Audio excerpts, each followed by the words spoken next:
We were told we would be treated with respect. We were nurses, after all, protected under the Geneva Convention, non-combatants, women. They lied. My name is Lieutenant Catherine Ann Morrison, United States Army Nurse Corps. I spent 3 years and 4 months as a prisoner of the Japanese Empire. What I am about to tell you is not easy to hear, but the 67 women who did not survive deserve to have their story told.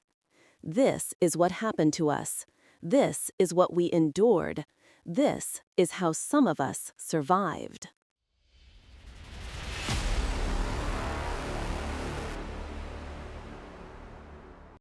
The fall of the Philippines in 1942 was one of the greatest military disasters in American history. Over 70,000 American and Filipino soldiers were captured by the Japanese forces, leading to the infamous Bataan Dth March that would claim thousands of lives.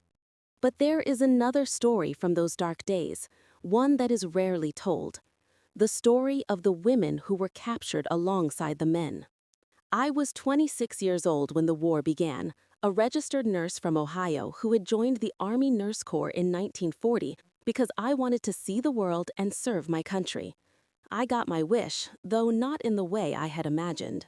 I was assigned to Sternberg General Hospital in Manila, the largest American military hospital in the Pacific.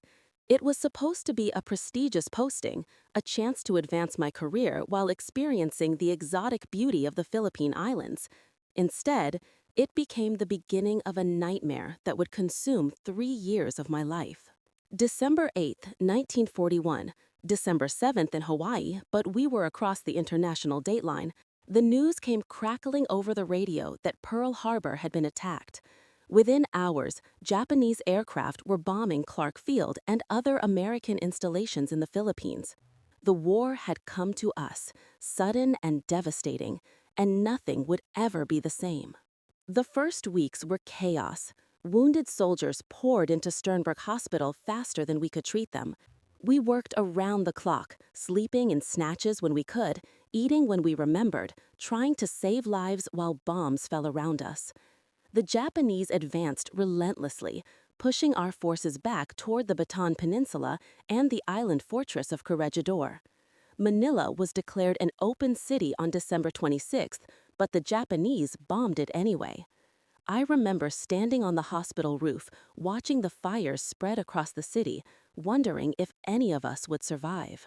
In early January, we were evacuated from Manila to the makeshift hospitals on Bataan. The conditions there were primitive. We worked in open-air wards, in the jungle, with supplies that dwindled by the day. Malaria and dysentery were rampant. The wounded kept coming, and we kept working, even as we ourselves grew sick and exhausted. There were 87 Army and Navy nurses on Bataan, along with hundreds of Filipino nurses and medical personnel. We were the largest group of American women in a combat zone since the Civil War. The situation deteriorated rapidly. By March, we were on half rations, then quarter rations. The soldiers called themselves the battling bastards of Bataan. No mama, no papa, no Uncle Sam. The promised reinforcements never came. The supply convoys never arrived. We were abandoned, left to fight and die in a hopeless cause, while the rest of the world focused on Europe. The bitterness of that abandonment never fully left us. On April 8, 1942, the order came to evacuate the nurses to Corregidor. Bataan was about to fall, and the High Command did not want American women captured by the Japanese.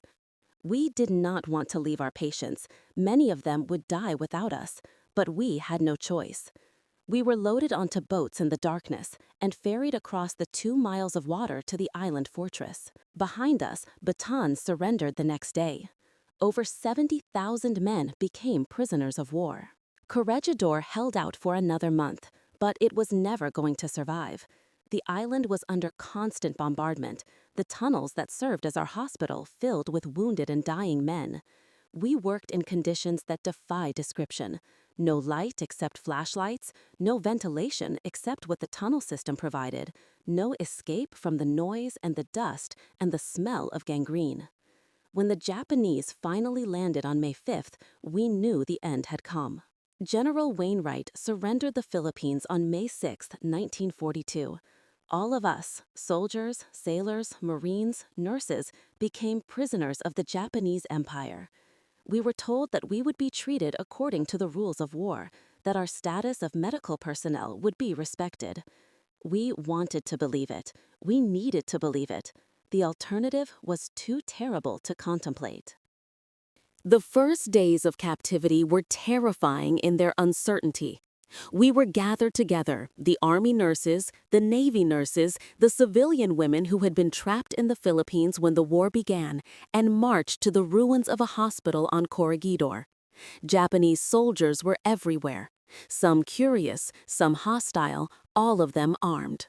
We had heard rumors of what had happened to captured women in China and Hong Kong. We did not know what would happen to us. The Japanese officers who took charge of us seemed uncertain themselves. We were an anomaly, female prisoners of war in significant numbers. They had not planned for us. For the first few days, we were simply held in place, given minimal food and water, watched constantly but not actively harmed. The uncertainty was its own form of torture. Every time a guard looked at us, every time an officer approached, we did not know if we would be treated as prisoners or as something else entirely. On May 12th, we were loaded onto a ship and transported to Manila. The city I had known was unrecognizable, damaged by bombing, occupied by enemy soldiers, stripped of the vibrant life that had characterized it before the war. We were taken to Santo Tomas University, a sprawling campus that had been converted into an internment camp for civilian prisoners. The Army nurses were separated from the civilians and held in a different section, but we were all in the same boat now. Prisoners with no idea how long our captivity would last or whether we would survive it. Santo Tomas was not, strictly speaking, a prisoner of war camp. It was an internment camp run with slightly more regard for international law than the military camps where male POWs were held.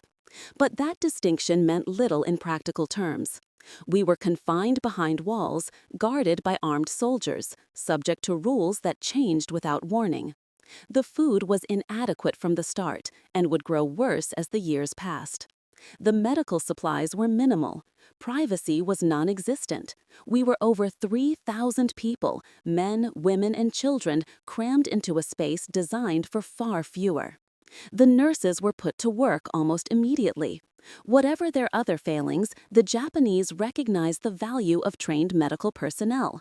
We were assigned to the camp hospital, such as it was, treating the illnesses and injuries that inevitably arose in such crowded conditions. Dysentery, malaria, dengue fever, beriberi, the diseases of captivity became our constant companions. We had almost nothing to treat them with. We improvised, substituted, made do with what we had. We became experts at saving lives with nothing. I want to tell you about the other nurses, the women who shared my captivity and whose courage sustained me through the darkest hours. There was Lieutenant Eleanor Guerin from Kansas, who had a gift for calming the most frightened patients with just her voice. There was Lieutenant Minnie Breese, who organized a secret school to teach the children in the camp when the Japanese forbade education. There was Lieutenant Josephine Nesbitt, our chief nurse, who stood up to Japanese officers twice her size and somehow always got what her patients needed. These women were heroes, every one of them, though the world would never know their names. The conditions in Santo Tomas deteriorated steadily as the months passed. The Japanese provided less and less food, expecting the prisoners to supplement their rations through a camp garden and purchases from outside, purchases that became impossible as the occupation ground on and money became worthless. By 1943, we were hungry all the time. By 1944, we were starving. The weight loss was dramatic and dangerous. Nurses who had been healthy and strong became skeletal figures, barely able to perform their duties, but refusing to stop. The psychological toll was equally severe. We did not know how long the war would last, did not know if rescue would ever come, did not know what was happening in the outside world. Rumors circulated constantly.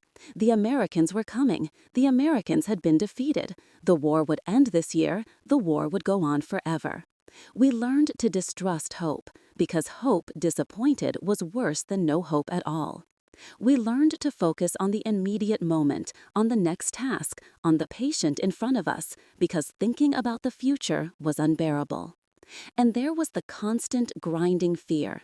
Fear of the guards, who could be brutal without warning. Fear of punishment for infractions, real or imagined. Fear of the bombings that began in 1944 as American forces approached the Philippines. Fear of what would happen to us when the end came. Would we be liberated or massacred? The Japanese had made clear that they viewed surrender as shameful, that they had contempt for prisoners who had not chosen death over capture. What would they do to us when they faced their own defeat?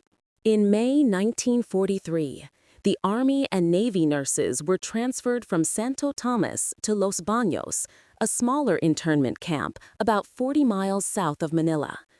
The Japanese said it was for our benefit. Los Banos was in a more rural area with better conditions and more space. In reality, I think they simply wanted to consolidate their medical personnel. The camp at Los Banos had a hospital that needed staffing, and we were the obvious choice. The transfer was a mixed blessing. Los Banos was indeed more spacious than Santo Tomas, with more opportunity for growing food and slightly better living conditions. But it was also more isolated, farther from any potential rescue, more completely under the control of our captors. The guards at Los Banos were a mix of regular soldiers and military police, and their behavior was unpredictable. Some were relatively decent, willing to look the other way when we bent the rules. Others were sadistic, taking pleasure in punishment and humiliation.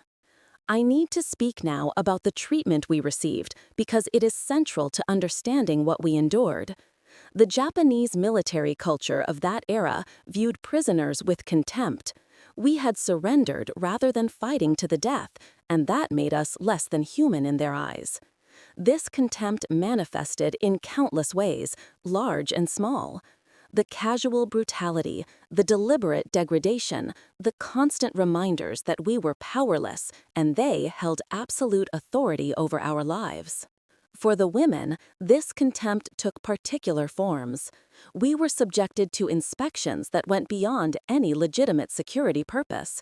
We were forced to bow to every Japanese soldier we encountered, regardless of rank, and failure to bow deeply enough or quickly enough could result in slapping, beating, or worse.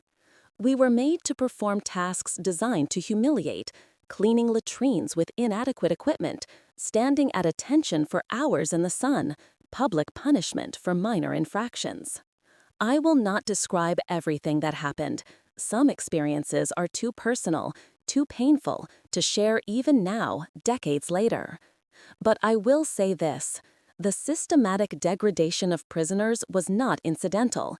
It was deliberate policy, designed to break our spirits, to make us compliant, to remind us constantly of our helplessness. For women, this degradation often had sexual dimensions that made it particularly devastating. We were not treated as nurses, as officers, as professionals. We were treated as conquered women, and the implications of that status were never far from the surface. The Japanese guards learned our names, but rarely used them. We were called by numbers or simply you, or terms I will not repeat. This dehumanization was strategic. It is easier to mistreat someone who has no name, no identity, no humanity.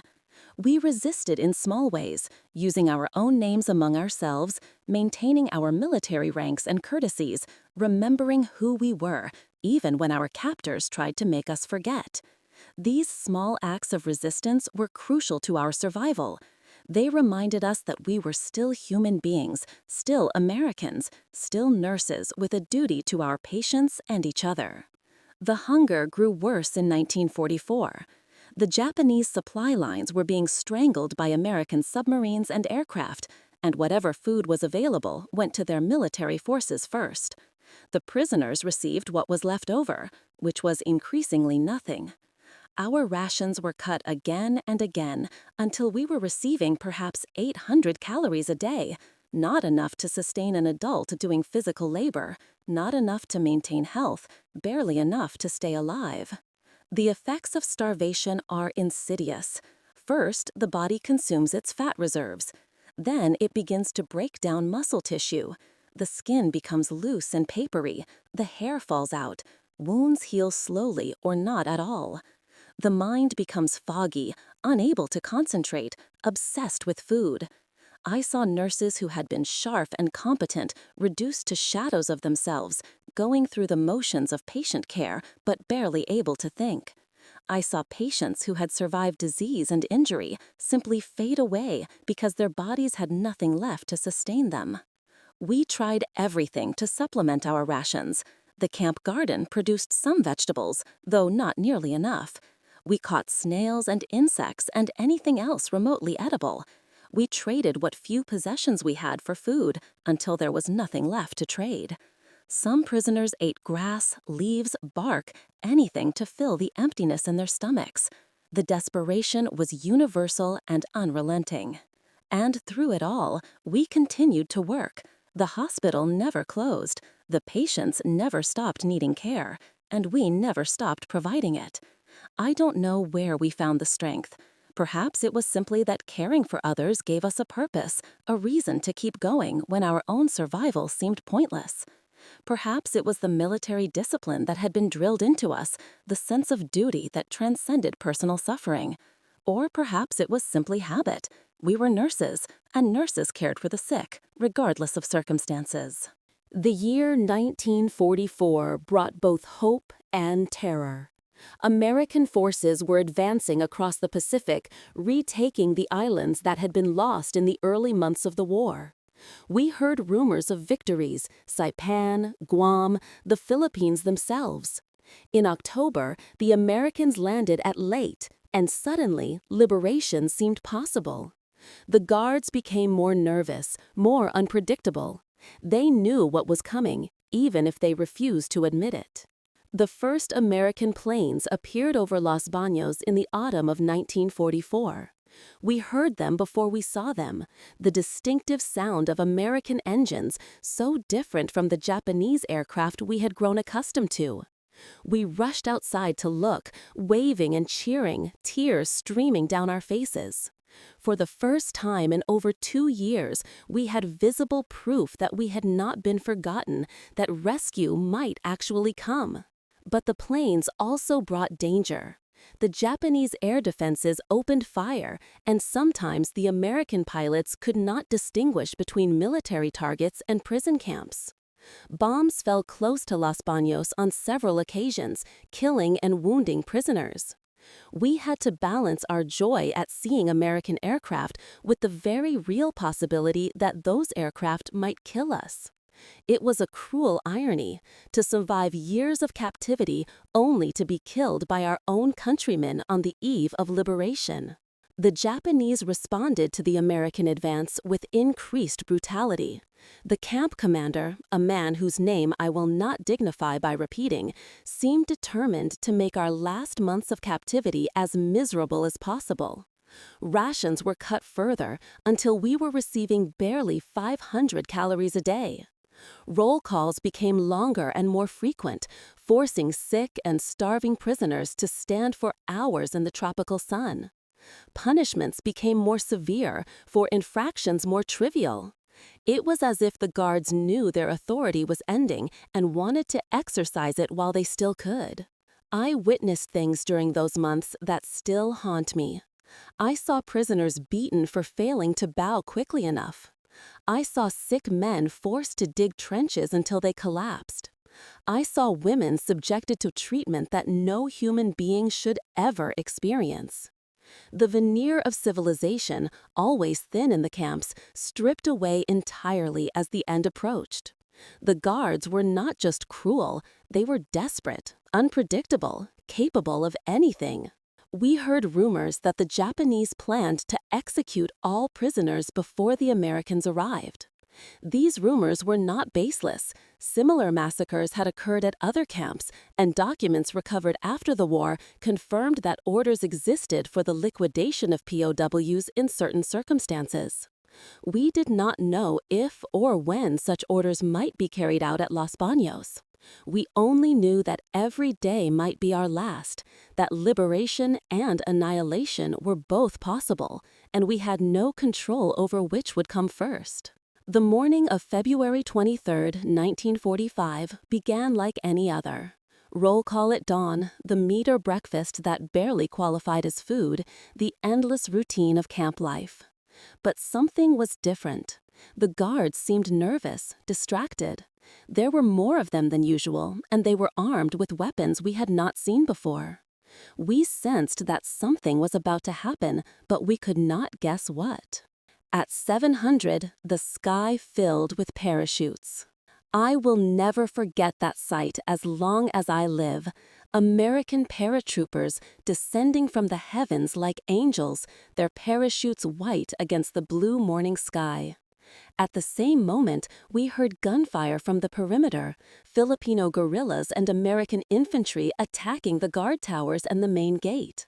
The guards were caught completely by surprise, trapped between the paratroopers landing inside the camp and the assault force attacking from outside. The raid on Los Banos was one of the most daring rescue operations of the entire war. The 11th Airborne Division, working with Filipino guerrilla forces, had planned and executed a textbook operation to liberate over 2,000 prisoners before the Japanese could harm them.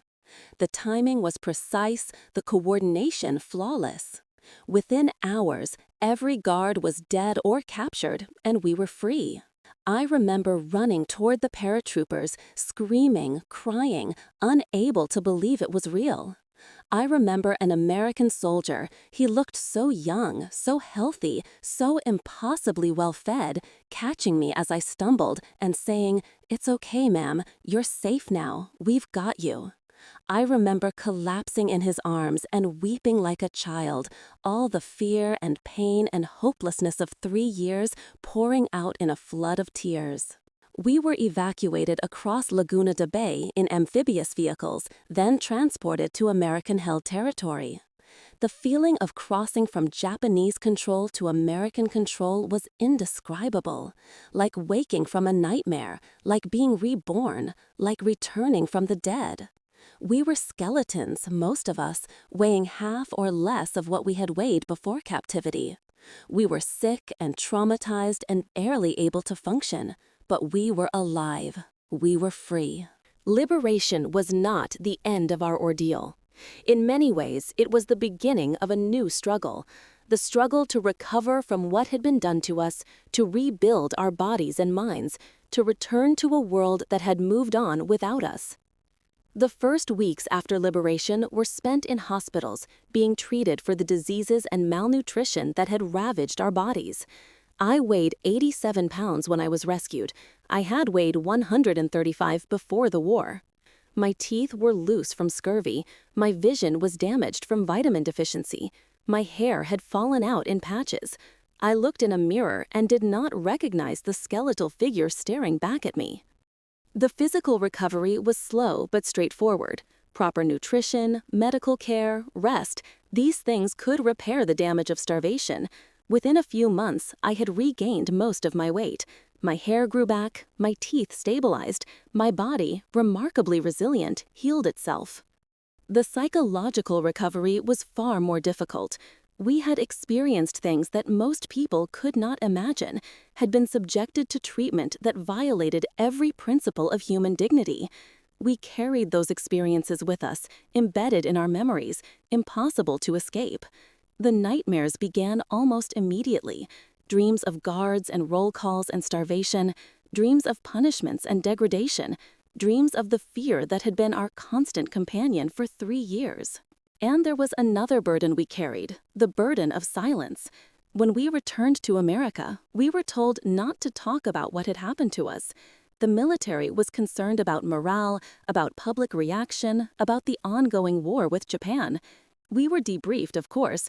Intelligence officers wanted to know everything about Japanese camps and Japanese treatment of prisoners.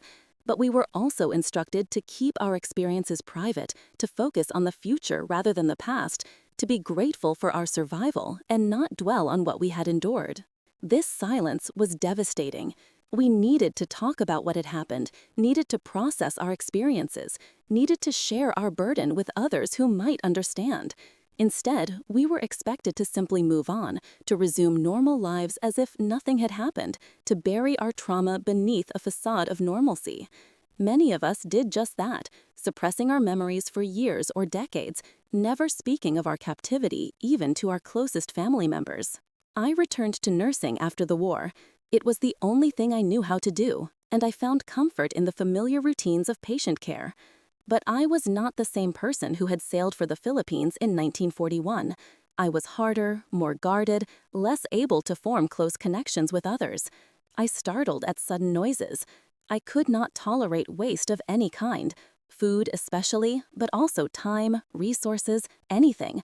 I had learned in the camps that everything was precious, that survival depended on using every scrap, every moment, every opportunity. Those lessons never left me. The other nurses dealt with their experiences in different ways. Some, like me, returned to their profession and buried themselves in work. Some married quickly, seeking the normalcy and security of family life. Some could not cope at all. There were suicides, mental breakdowns, lives destroyed by what we had endured. The war had ended, but for many of us, the war never really ended. It lived on in our memories, in our nightmares, in the scars that no one could see. I married in 1948, a fellow veteran who understood something of what I had been through. He was a good man, patient with my moods and my silences, willing to hold me when the nightmares came. We had 2 children, raised them in a comfortable home in the suburbs, lived what looked from the outside like a perfectly normal American life. But there were parts of me that I could never share with him, experiences that I could never put into words, wounds that never fully healed. The years passed. The war receded into history, becoming something that younger generations knew only from books and movies. The Philippines fell back into obscurity for most Americans, just another distant country in a world full of distant countries. The Army nurses who had survived Bataan and Corregidor were forgotten, their story subsumed into the larger narrative of the war. But we did not forget. We could not forget. And eventually, some of us began to speak. It started slowly in the 1970s and 1980s, as the women's movement encouraged survivors of various traumas to share their experiences. A few of the former POW nurses began to write memoirs, to give interviews, to speak at veterans events. Their testimonies were painful to hear, but necessary. They documented a chapter of history that might otherwise have been lost, and they validated the experiences of those of us who had suffered in silence. I gave my first public interview in 1983, nearly 40 years after liberation. It was for a documentary about women in World War II, and the producer had tracked me down through military records. I was reluctant at first. The old habits of silence were strong, but my husband encouraged me to participate. "People should know," he said. "What you went through matters." So I sat in front of a camera and talked about the Philippines, about the bombing of Manila and the evacuation to Bataan, about the hospital in the tunnels of Corregidor, about the surrender and the years of captivity, about the hunger and the fear and the degradation, about the morning when parachutes filled the sky and we knew we would live.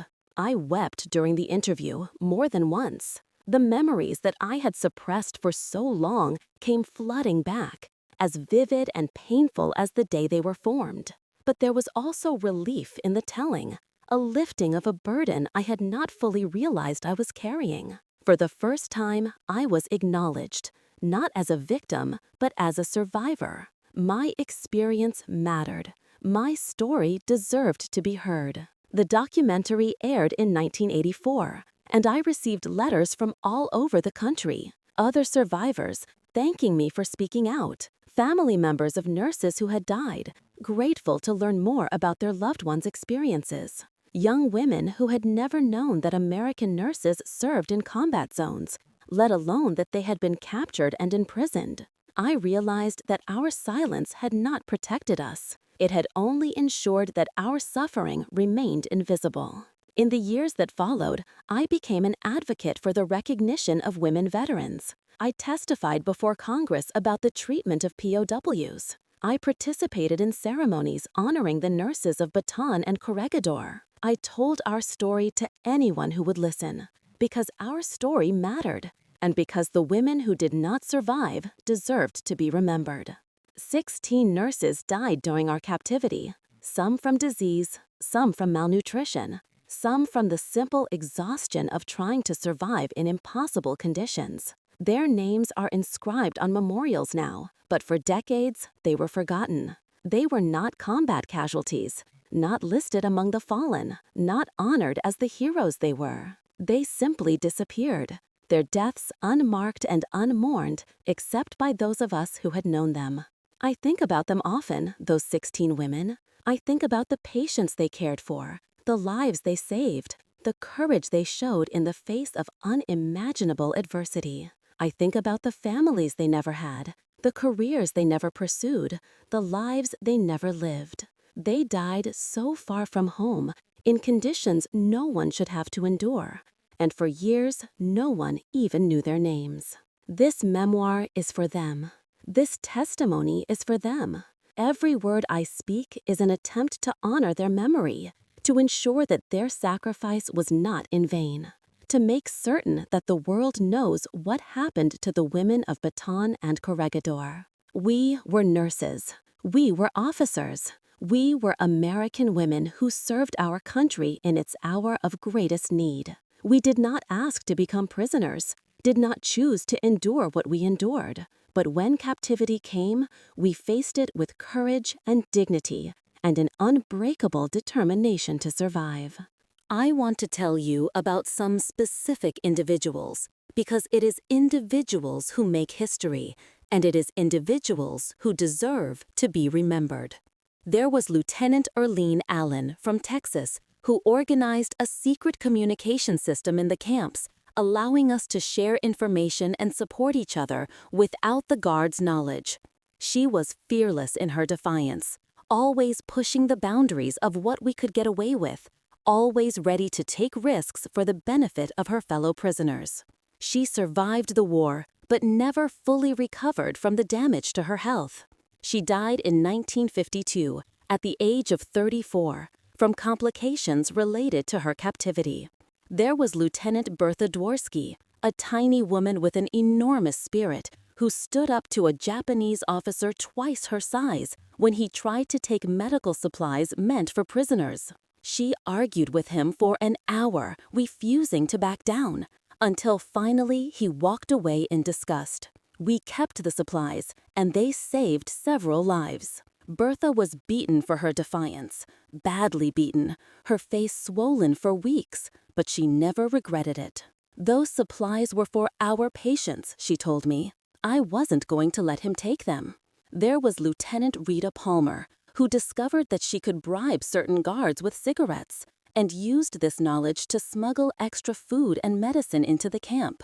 She took enormous risks, knowing that discovery would mean severe punishment, possibly death. But she did it anyway, because the supplies she smuggled saved lives. After the war, Rita returned to nursing and spent 30 years working in veterans' hospitals, caring for the men who had fought alongside her in the Philippines. There was Lieutenant Helen Gardner, who kept a secret diary throughout our captivity, recording the events of each day in microscopic handwriting on scraps of paper that she hid in her clothing. That diary, smuggled out at liberation, became an invaluable historical document, the most detailed record we have of daily life in the camps. Helen donated it to the National Archives, where researchers still consult it today. And there was Chief Nurse Lieutenant Colonel Rosemary Hogan, who held us together through the darkest hours with nothing but force of will. She insisted that we maintain military discipline, that we wear our uniforms as best we could, that we observe the courtesies and protocols of the Army Nurse Corps, even when they seemed absurd in the context of a prison camp. She understood that these rituals were not empty formalities. They were the foundation of our identity, the proof that we were still nurses, still officers, still Americans. Without her leadership, I do not think many of us would have survived. These women, and dozens of others like them, were the true heroes of our captivity. They did not fight with weapons. We had none. They did not perform acts of dramatic courage. There was no opportunity. But they resisted in 1,000 small ways, maintaining their humanity and helping others maintain theirs, refusing to become the broken creatures our captors wanted us to be. That resistance was heroic as any battlefield valor, and it deserves to be honored as such. The years after the war brought recognition slowly. The nurses of Bataan and Corregidor were awarded the Bronze Star belatedly in 1945. In 1947, the Army acknowledged our status as prisoners of war, which entitled us to certain benefits and recognitions. But it was not until much later, the 1980s and 90s, that our story became widely known, that books were written and documentaries made, that the world learned about the women who had endured captivity in the Philippines. In 2001, I was invited to attend a ceremony at the Women's Memorial at Arlington National Cemetery. The memorial had been dedicated in 1997, honoring all women who had served in the American military throughout history. Now, a special plaque was being added to honor the nurses of Bataan and Corregidor specifically. I was 86 years old, one of only a handful of survivors still living, and I stood before that plaque with tears streaming down my face. The inscription reads, "In honor of the Army and Navy nurses who served in the Philippines 1941-1945. Their courage, compassion, and dedication to duty under conditions of extreme hardship set a standard of excellence for military nurses and for all who serve." Those words meant everything to me. They acknowledged what we had done, what we had endured, what we had survived. They told the world that we mattered, that our suffering had not been in vain, that our story was part of the larger story of American sacrifice in World War II. But the plaque could not capture everything.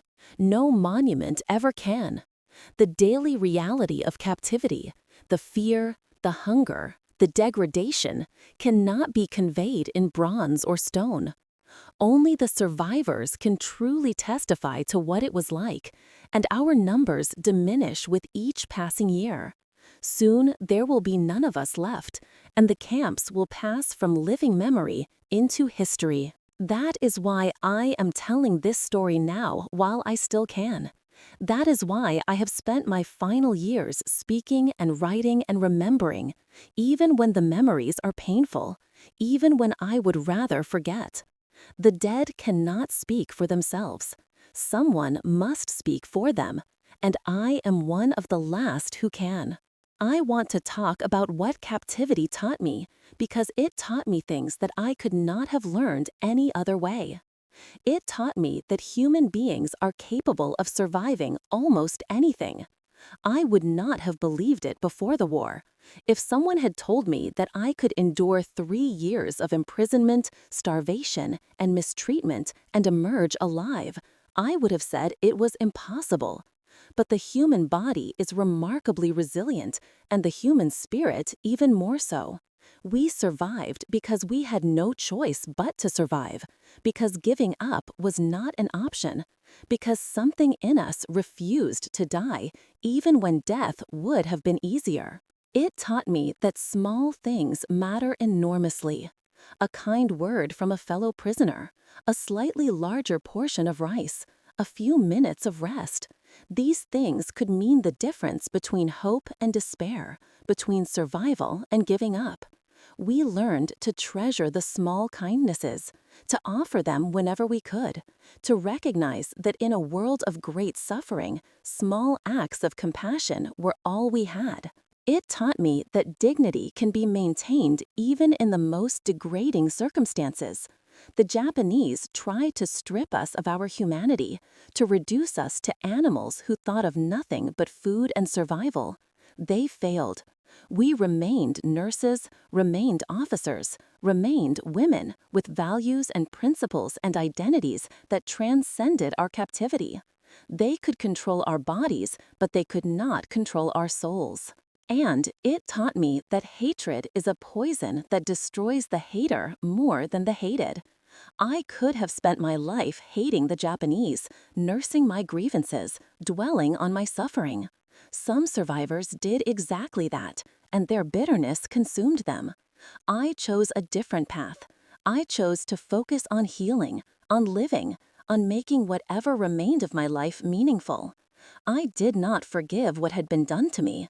Forgiveness requires acknowledgement and repentance from the offender, and that was never forthcoming. But I refused to let my captors define me. I refused to give that power over me. And it taught me that telling the truth is essential, no matter how painful. For decades, we were silent about our experiences, and that silence harmed us and harmed history. The truth about what happened in the camps, the good and the bad, the courage and the suffering, needs to be known. Not to demonize the Japanese, who have changed enormously in the decades since the war. Not to seek sympathy or pity for ourselves. But because truth matters, because history matters, because the experiences of real human beings in real circumstances must be recorded and remembered. I am 94 years old as I dictate this memoir. My body is failing, my eyesight is dim, my hands shake too badly to write. But my mind is clear, and my memory of the camps is as vivid as ever. I close my eyes and I am back there, standing in line for roll call, working in the hospital, watching the sky for American planes. The years between then and now seem to collapse, and I am once again that 26-year-old nurse who sailed for the Philippines with dreams of adventure and service. She had no idea what awaited her. She could not have imagined the horrors she would witness, the suffering she would endure, the strength she would discover in herself. If I could speak to her across the decades, what would I say? Perhaps only this: you will survive. It will be harder than anything you have ever done, but you will survive, and your survival will matter. The children and grandchildren of the original survivors often ask us how we coped, how we managed to function during and after captivity. The honest answer is, not always well. Many of us struggled for years with what would now be called post-traumatic stress disorder. We had nightmares, flashbacks, difficulty trusting others, exaggerated startle responses. We self-medicated with alcohol or threw ourselves into work or withdrew from relationships. The psychological scars were as real as the physical ones, and they took even longer to heal. What helped me, personally, was a combination of things. Work, first and foremost. The routine of nursing gave me structure and purpose. My husband, who was patient and understanding even when I could not explain what was wrong. My fellow survivors, who knew without being told what I was going through and with whom I could speak frankly. And time. Simply time, which did not heal all wounds but made them more bearable. I also found meaning in advocacy, in working to ensure that future generations of women veterans would be treated better than we were. The recognition that came slowly to the nurses of Bataan and Corregidor came faster to those who served in later conflicts. The women who served in Vietnam, in the Gulf War, in Iraq and Afghanistan, they faced their own challenges, but they did not face the official indifference and neglect that we encountered. Our struggles paved the way for their recognition. That knowledge gives me some comfort. But I would be lying if I have made peace with everything that happened. Some experiences are too profound, too damaging to ever fully resolve. I carry the camps with me still, a weight that has grown lighter over the years but never fully lifted. When I am gone, that weight will be gone too, and part of me will be relieved. The memories are exhausting to carry. Yet I would not erase those memories if I could. They are part of who I am, part of what made me the person I became. The suffering I endured gave me strength I did not know I had. The cruelty I witnessed gave me a profound appreciation for kindness. The proximity to death gave me a deep gratitude for life. I am not grateful for what happened. No one could be grateful for such things. But I recognize that I was shaped by those experiences, and I cannot imagine who I would have been without them. To the young people who may hear this story, I offer this. Do not take your freedom for granted. Do not assume that the safety and security you enjoy are permanent or guaranteed. The world can change quickly, as it changed for us on December 8, 1941. Civilized societies can descend into barbarism. Ordinary people can be subjected to extraordinary cruelty. It has happened before, and it will happen again. The price of freedom, as the saying goes, is eternal vigilance. But also know this: if the worst does happen, you are stronger than you think. Human beings have an enormous capacity for survival, for adaptation, for finding hope in the darkest circumstances. The women who survived Bataan and Corregidor were not special. We were ordinary nurses who found ourselves in extraordinary circumstances and discovered resources within ourselves that we never knew we possessed. You have those resources too. You would find them if you had to.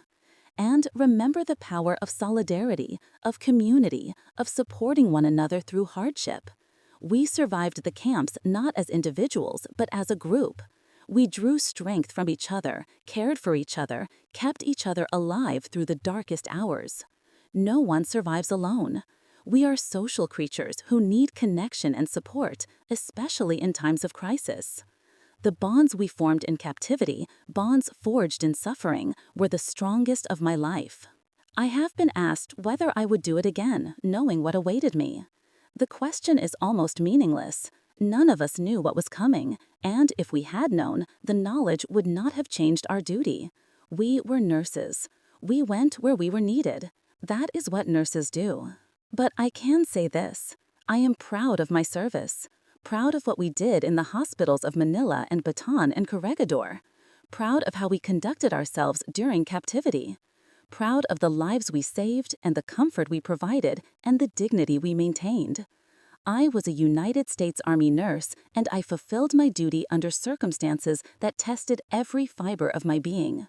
Whatever else I have done in my life, that is what I am most proud of. The last of the Bataan and Corregidor nurses are dying now.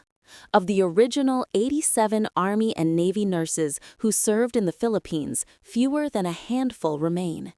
Each funeral diminishes us, takes another voice that could testify to what we experienced. Soon there will be no one left who was there, and our story will belong entirely to history. I attended the funeral of my last close friends from the camps last year. Her name was Margaret, and we had been bunkmates at Los Banos, sharing a cramped space for 2 years, seeing each other at our worst and our best. We had remained friends for over 70 years, calling each other every week, visiting when our health allowed. She was 93 when she died, surrounded by family, peaceful at the end. I sat at her funeral and wept, for her, for all of us, for the world that we had known and that was now passing away. At the reception after the funeral, Margaret's granddaughter approached me. She was a young woman, perhaps 30, with Margaret's eyes and Margaret's determined chin.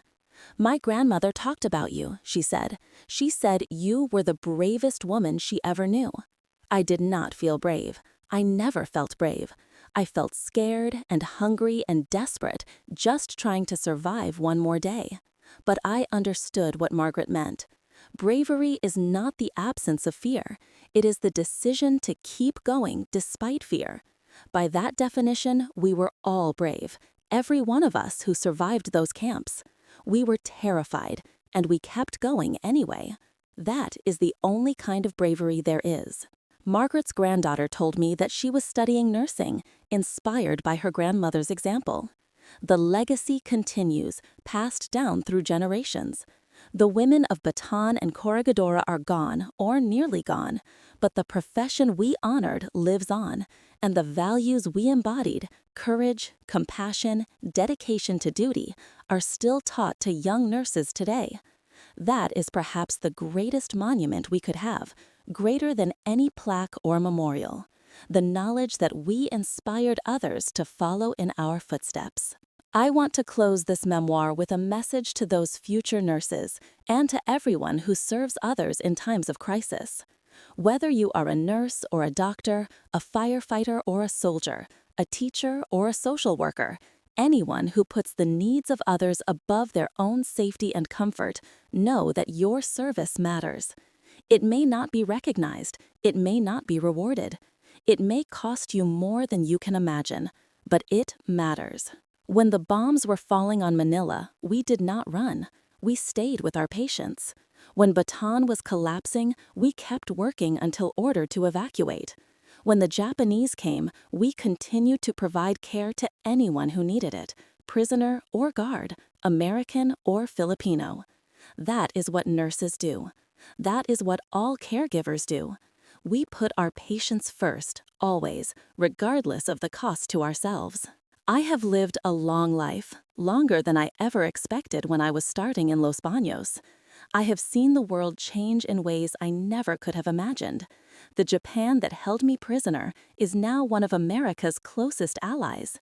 The Philippines have passed from colony to commonwealth to independent nation. The Army Nurse Corps that I served has been integrated, professionalized, transformed into something far more sophisticated than the organization I joined in 1940. But some things have not changed. War still happens. People still suffer. Nurses are still needed in combat zones and hospitals and refugee camps and disaster areas. The work we did in the Philippines, caring for the wounded, comforting the dying, maintaining humanity in the midst of inhumanity, that work continues. It will always continue, as long as there are human beings who suffer and other human beings willing to help them. I am grateful that I was one of those helpers. I am grateful that I survived to tell the story. I am grateful for the 79 years of life I have had since liberation, the family I built, the career I pursued, the chance to advocate for recognition and remembrance. Not everyone gets such a chance. Many of my friends from the camps did not. I have lived for them as well as for myself, carrying their memory forward, speaking their names when they could no longer speak for themselves. My name is Catherine Ann Morrison. I was a lieutenant in the United States Army Nurse Corps. I served in the Philippines from 1941 to 1942, and I was a prisoner of war from 1942 to 1945.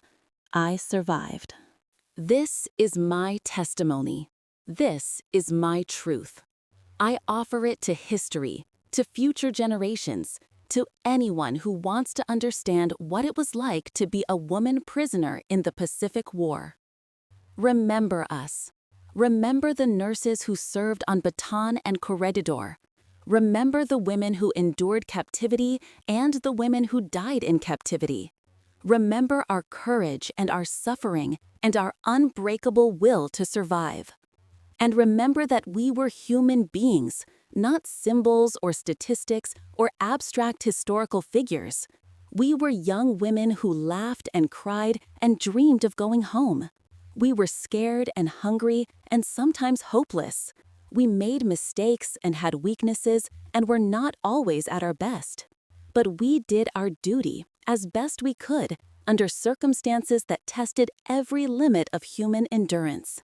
That is all anyone can ask. That is all any of us can do. The war ended almost 80 years ago. The camps are gone, reclaimed by jungle and time. The guards who tormented us are dead, as are most of my fellow prisoners.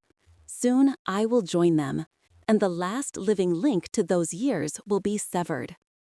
But stories do not die.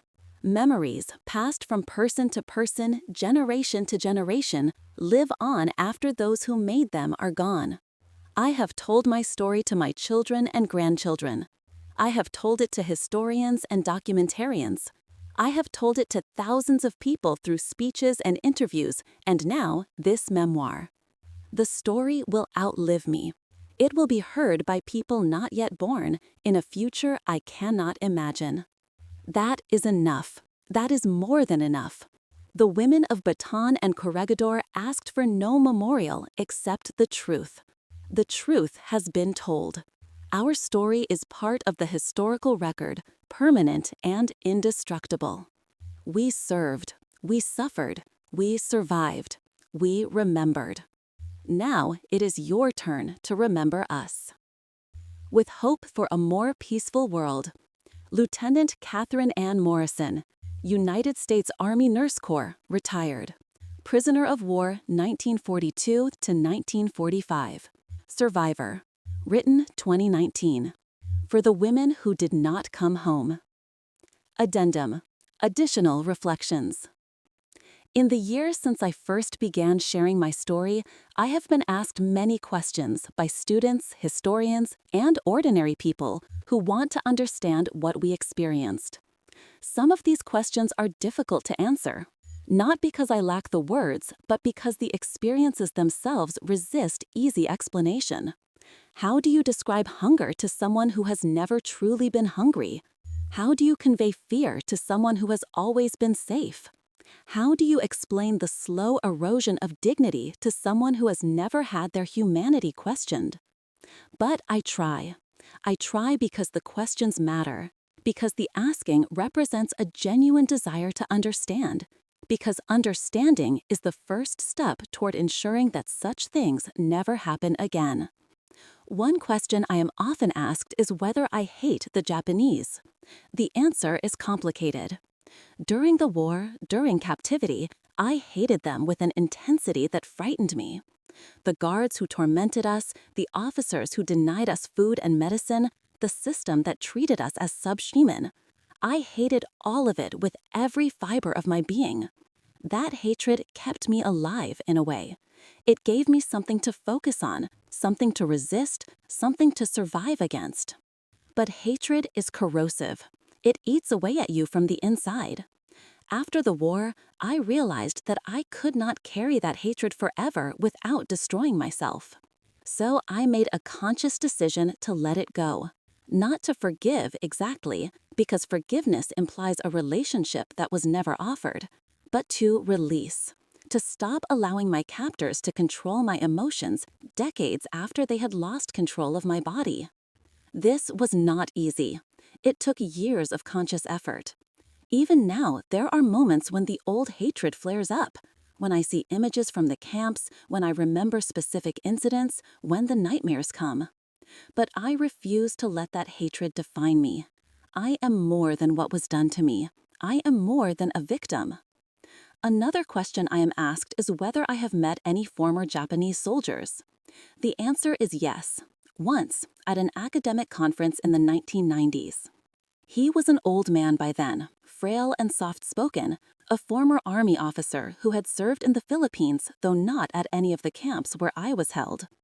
We spoke briefly, through a translator, and he bowed deeply and said that he was sorry for what his country had done. I did not know how to respond. What does one say to such an apology? It was not his personal crime being apologized for, yet he felt responsible as a representative of his nation and generation.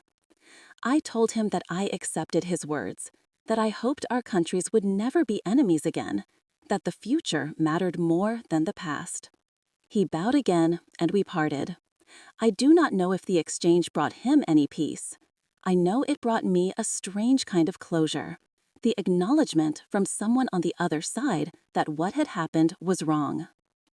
I think about the nurses who did not survive, who never had the chance to process their experiences or find whatever peace is available to survivors. 16 women died during our captivity, from disease, from malnutrition, from the accumulated toll of years of deprivation. They were not killed in battle, not executed by the enemy, but they were casualties of war as surely as any soldier who fell to enemy fire. Their deaths were quieter, slower, less dramatic, but no less final. I remember each of them.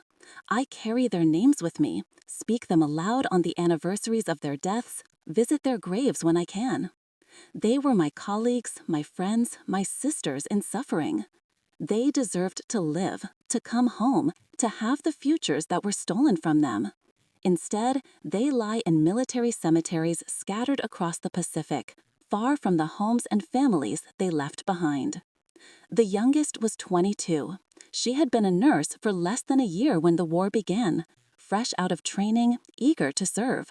She died of dysentery in Santo Tomas in 1943, her body too weakened by malnutrition to fight off the infection. I held her hand as she died, told her that everything would be all right, that she would be going home soon. We both knew I was lying. She smiled anyway, squeezed my hand, and was gone. The oldest was 47, a veteran nurse who had served since the Great War. She had seen more suffering than any of us, had more experience, more wisdom, more reason to survive. But her body betrayed her. Heart failure, the doctor said, though we all knew the real cause was exhaustion and starvation. She died in her sleep at Los Banos just 3 months before liberation. 3 months! If she had held on a little longer, she would have been rescued with the rest of us. But she could not hold on. None of us were in control of whether we lived or died.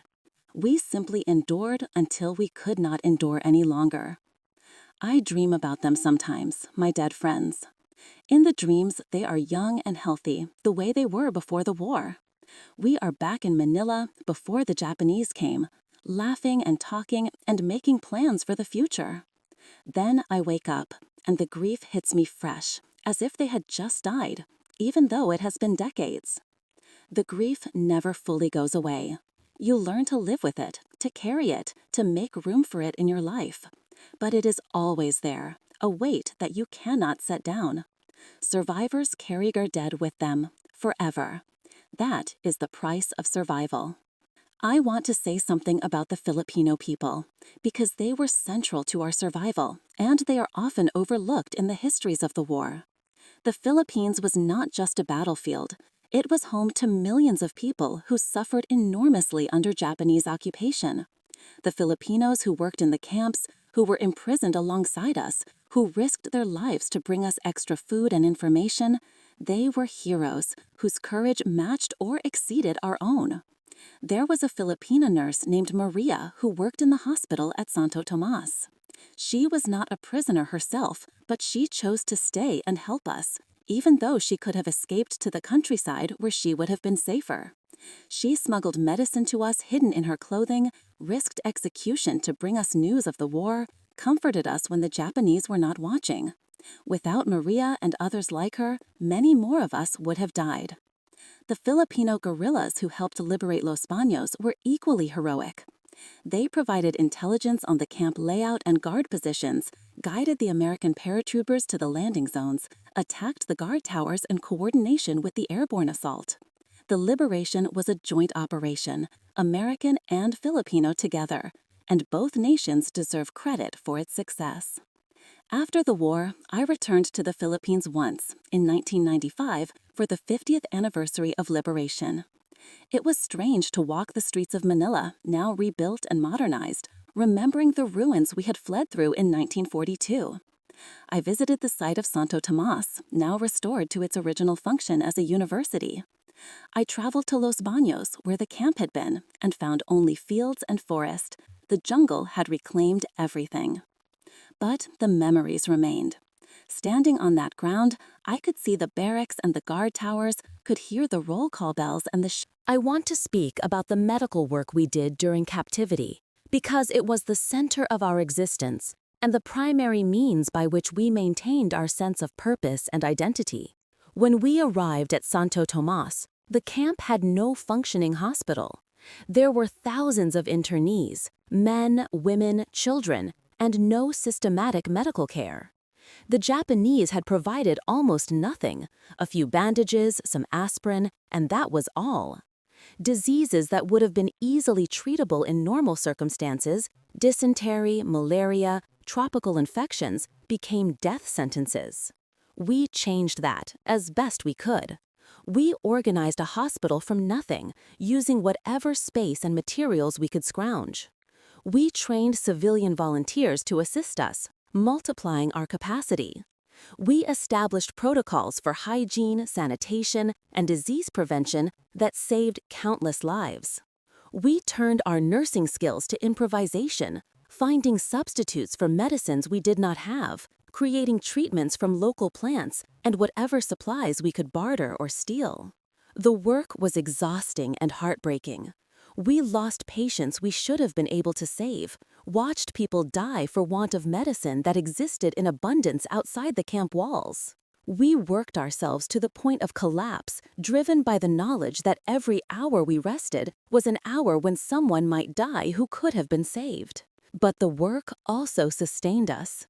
It gave us purpose, identity, a reason to keep going when simple survival seemed pointless.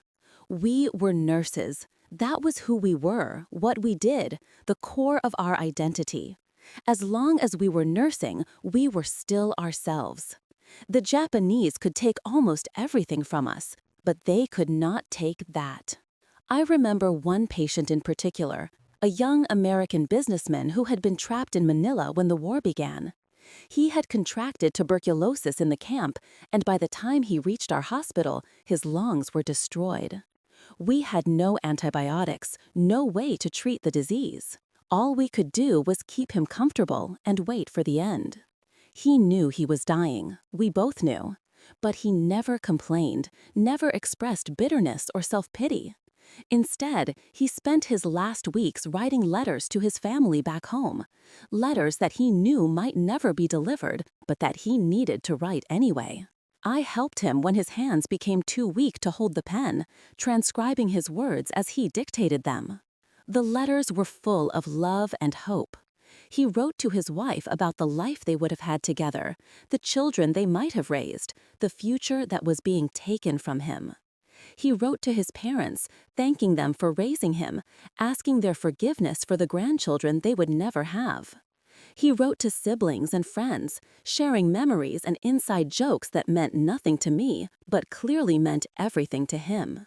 When he died, I gathered his letters and kept them safe, hoping to deliver them someday. After liberation, I was able to track down his family and give them the letters in person. His widow wept as she read them, thanking me over and over for bringing her husband's final words to her.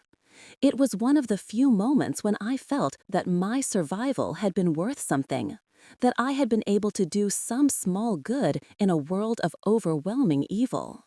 The medical challenges we faced evolved over time. In the early months, the main threats were infectious diseases, dysentery, malaria, dengue fever. We learned to diagnose by symptoms alone, to treat with whatever we had, to prevent where we could not cure. The death rate dropped as we established our protocols and trained our volunteers. But as the years passed and the food grew scarcer, malnutrition became the primary killer. The human body can adapt to reduced caloric intake up to a point, but eventually the damage becomes irreversible. Beriberi, caused by vitamin B1 deficiency, became endemic. Pellagra, from lack of niacin, was almost as common. Scurvy appeared as well, though we tried to grow vitamin-rich vegetables in our camp gardens. The symptoms of starvation are insidious. First comes the weight loss, which seems manageable at first, but accelerates as the body's reserves are exhausted. Then comes the weakness, the inability to perform tasks that once seemed simple.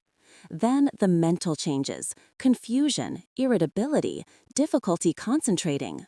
Finally, the organ failures, the infections that a healthy body would have fought off easily, the quiet slipping away of lives that simply ran out of fuel. We fought against starvation with every weapon we had. We educated the internees about nutrition, teaching them which plants to eat, how to prepare food to preserve its nutritional value, how to recognize the symptoms of deficiency diseases. We advocated constantly with the Japanese for more and better food, achieving small victories that saved lives, even if they did not solve the underlying problem. We rationed medical supplies with ruthless precision, prioritizing those who could be saved over those who could not. These were terrible decisions to make. Triage, the military calls it, sorting casualties into those who will survive without treatment, those who will die regardless of treatment, and those who might survive if treated promptly. In a normal hospital, resources are allocated to maximize overall survival. In a camp where resources were desperately scarce, every dose of medicine given to one patient was a dose not given to another. I made decisions that haunted me for years afterward. I chose who would receive the last of our quinine, knowing that those not chosen would likely die of malaria. I allocated protein supplements to children and nursing mothers, knowing that the elderly and the weak would suffer for want of them. I played God because there was no one else to play that role, because indecision was also a decision, the decision to let random chance determine who lived and who died. The memories of those decisions are among the hardest I carry. I tell myself that I made the best choices possible under impossible circumstances, that I saved more lives than I lost, that anyone in my position would have done the same. But the faces of those I did not save still visit me at night, asking why I chose someone else, why they were not worth saving. I have no good answers for them. There are no good answers.